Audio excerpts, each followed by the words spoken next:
understand you don't want to make mistakes, but you guys gotta stop just watching only the videos where I say do not make these mistakes. I feel like each and every single one I have to title it in that manner because those are the videos that everyone clicks on. So what we're doing today is we're going to tackle mistakes you don't want to make in ranked seasons, but at the same time, before we even get into that, I'm going to give you an overview of what ranked seasons is. So first and foremost, ranked seasons is the official ranked game mode for MLB The Show inside Diamond Dynasty. Whenever you win a game, whenever you lose a game, it is going to be reflected in your game or in your team's record throughout each and every single game mode within Diamond Dynasty. For example, you enter a Battle Royale game and you're currently 10-0 in ranked seasons. It's going to show your 10-0 record in ranked seasons. Battle Royale does not affect your team record, only ranked seasons does. So it will show your lifetime record. The reason why I say lifetime record is because there are two distinctions.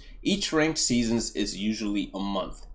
At launch, I would expect them to give you some leeway and do it for a month and a half, since it takes time for people to go ahead and get their teams to a status where they feel like they can compete against other players online. So if you ever want to go ahead and look at your stats overall, all you would have to do is go to the standings and stats history. You press on standings and then it gives you the option. You can't see it because I'm blocking it, unfortunately, but it says current season or lifetime. Current season would be the time frame within that ranked season's month. If it starts April 16th, it will end maybe May 16th or May 31st. It will show you all your statistics for that ranked season's month. And then after May 31st or whenever it ends, a new ranked season starts, if you get what I'm saying. And then it will track stats specific to that ranked seasons as well. And then lifetime is all of the stats from each ranked seasons that you have played in. So if we go into my lifetime, it's going to tell you that across my entire career in MLB The Show, I am 47-7 in terms of 20. And it will tell you your batting average, it will tell you your on-base percentage, your slugging. It will literally go ahead and tell you each and every single statistic you can think of when it comes to Major League Baseball. So we got that out of the way. Once again, ranked seasons, it will reflect your record of ranked seasons, lifetime record, not current season record, whenever you enter game modes such as Battle Royale, Conquest, Play with Friends, etc. Going back into ranked seasons, it works with ratings. Now, in the beginning, you start off in spring training, you start off at 0 rating. For advancing through the ratings, you get rewards, you get packs, you get experience, you get stubs, and then some of these packs, they have live series players. The other ones have specific players basically designed for that specific ranked seasons. For example, in this final one, they have each and every single reward that they have given at that pennant race level. And then for the World Series reward, which is the end goal for ranked seasons, unless you're a really competitive player, it has every single reward that they have had available for you to obtain in this year's ranked seasons. So let's start off with how it works. So spring training, that is the starter division. We call these divisions. So you have spring training division, regular season, all-star, and so on. You start off as spring training. As you win games, you acquire rating. As you lose games, you will basically lose rating as well. Now, usually until you get to all-star, you generally do not lose any rating. Once you get all-star and once you're past 400, that's when you begin to lose rating for losing games. I still would not advise you to go into ranked seasons with the team that you do not feel comfortable with, because as I said previously, this is reflected on your record. People can look up your record, they can look up your stats, and if you're someone that wants to play this game at a competitive level or wants to appear to be a good player, you don't want to start off with an 0-20 record and then basically have everyone laughing at you, etc., which I doubt happens, but you never know. Your friends, they might laugh at you. I'd probably laugh at you if I was your friend, to be honest with you. I'm not gonna lie to you. Anyhow, you start off at spring training, I think I said twaining, and every single game gives you a certain amount of rating. As you progress, the games give less rating, and that is by design, as it should be harder for you to continue ranking up, and it should be harder for you to obtain World Series. So once you pass 400, once you get to 400, the game changes the difficulty. So 0 to 400, the game plays at veteran difficulty. It plays on veteran difficulty in terms of pitching and hitting.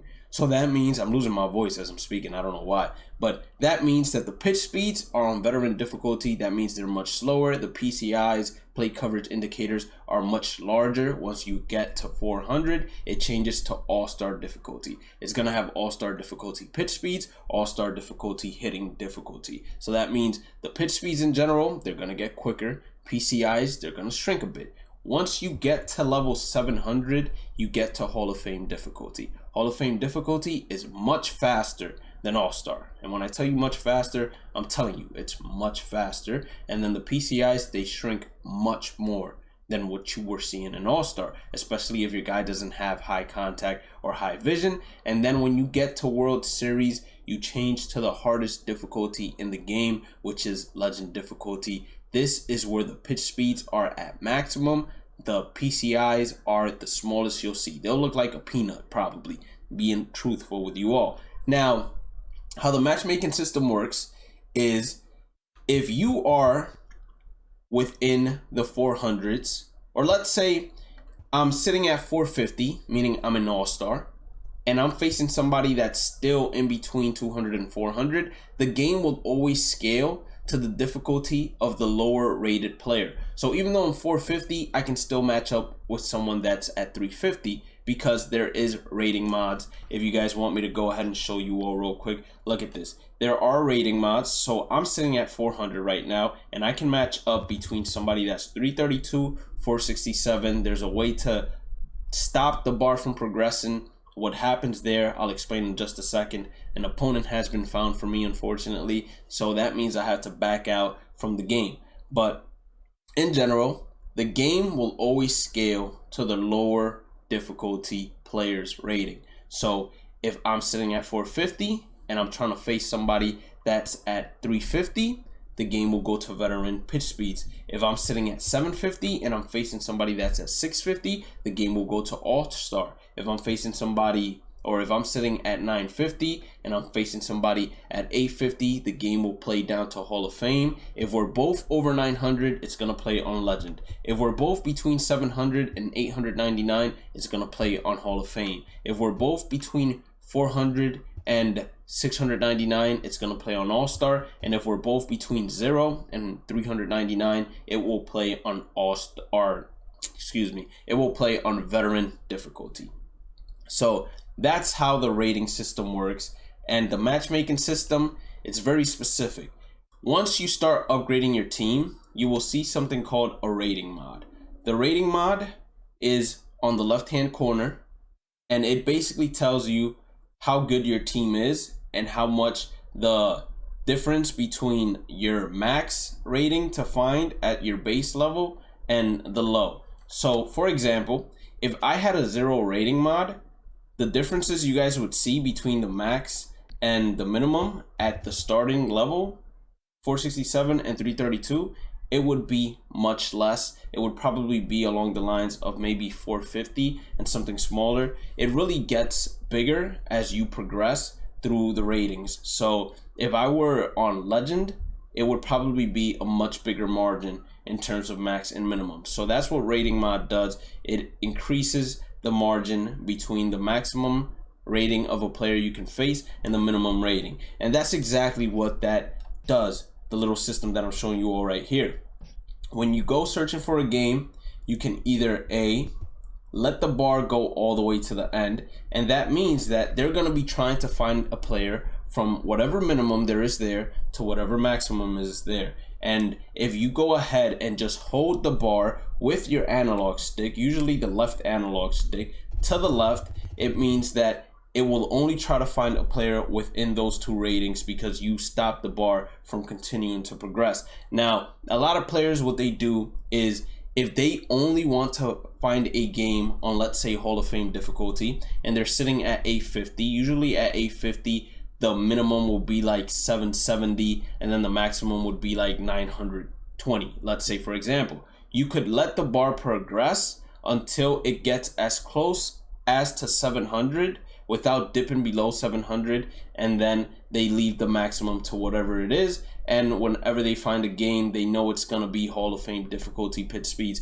because they're sitting in the 700s or they're sitting in the 800s, and they know that their opponent is mandatory between 700 and the max, which might be like 1,000, to be honest with you all. And that's how it works. If you want to play a game on a specific rating difficulty, you gotta go ahead and stop the rating at whatever the minimum difficulty it is you want to play on. So if you were only trying to play a game on all-star difficulty, you would stop the minimum as close as it gets to 400, and then the maximum would have to be whatever it is. If you were trying to play a game on Hall of Fame difficulty, you would stop it as close as it gets to 700. And then if you're on World Series Legend difficulty, you would stop it as close as it gets to 900 without dipping below 900 to ensure that you play a game on Legend pitch speeds. Now, when this occurs right here, or this occurrence right here, it's probably not going to be used too much by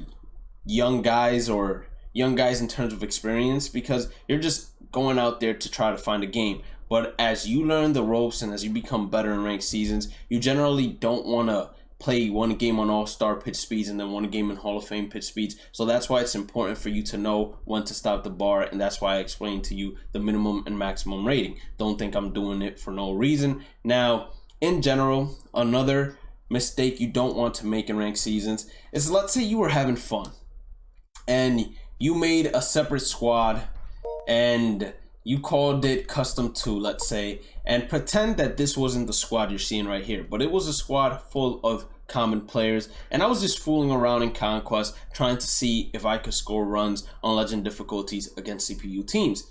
Whatever team is displayed on the squad screen is going to be the team that you will be taking into ranked seasons. So if you have a team full of commons being displayed and then you enter and you see that the custom 2 team full of commons is the team that is toggled, that means that in ranked seasons, whenever you find an opponent, you're going to be facing an opponent with a team full of common players, and you're going to be at a severe disadvantage. So make sure whatever team you're looking to take into ranked seasons is the default team before you actually go ahead and enter into ranked seasons. Now, when it comes to the rewards, as I said previously, usually it tells you what the rewards are. So for Spring Training Pack, you get 2,000 stubs, 5,000 experience, 1 Bronze Live Series player, and then you can continue reading. Here, it tells you a Diamond Player Choice Pack. In the beginning of the game cycle, it's not going to be a Diamond, it's going to be a Gold. And just to prove it to you all, this was the beginning of the game cycle. These were the first 3.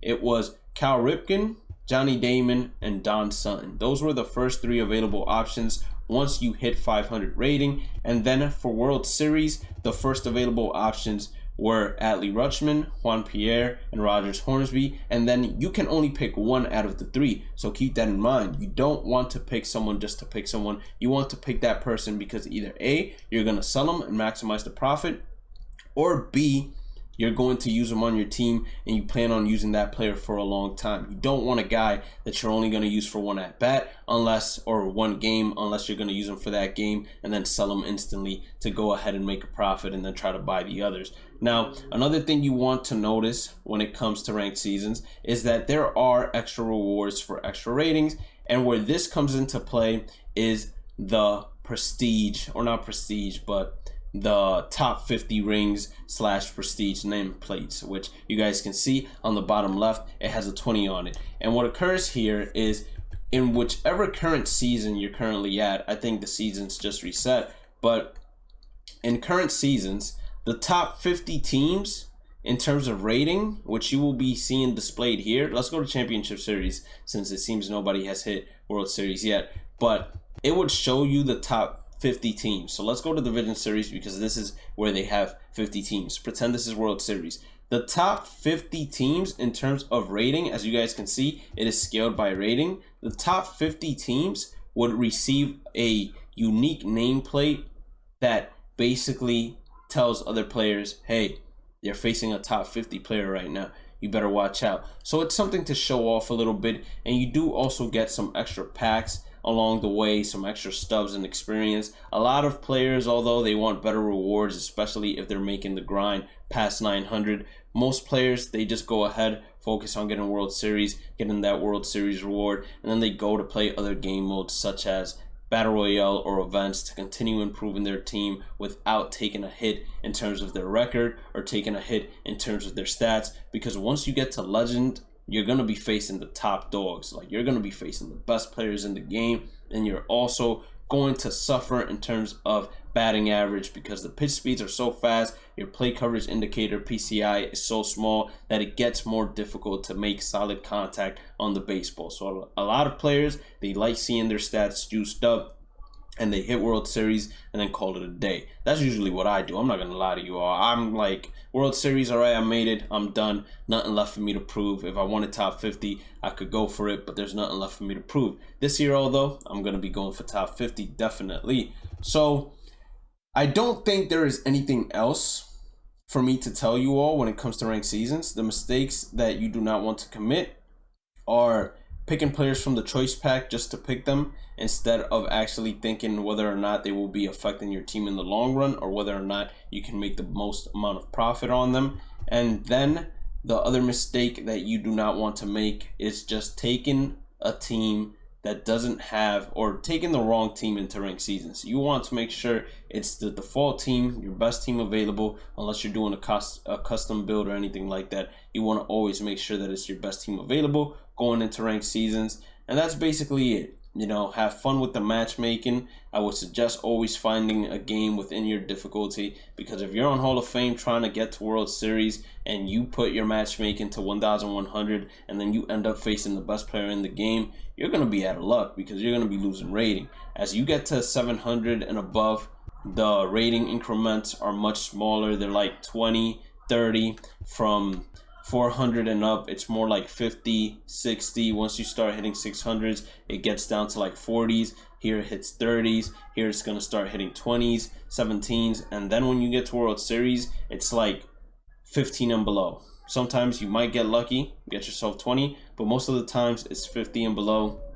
As I said previously, your ranked season's lifetime record is what's displayed throughout every single other game mode, and you can look up the stats for your lifetime and your current season depending on what current season it is.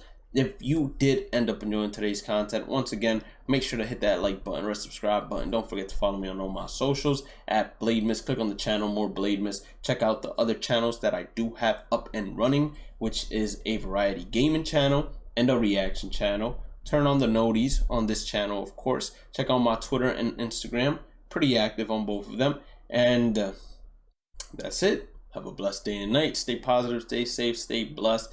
And I will catch you all in the next one. Peace out.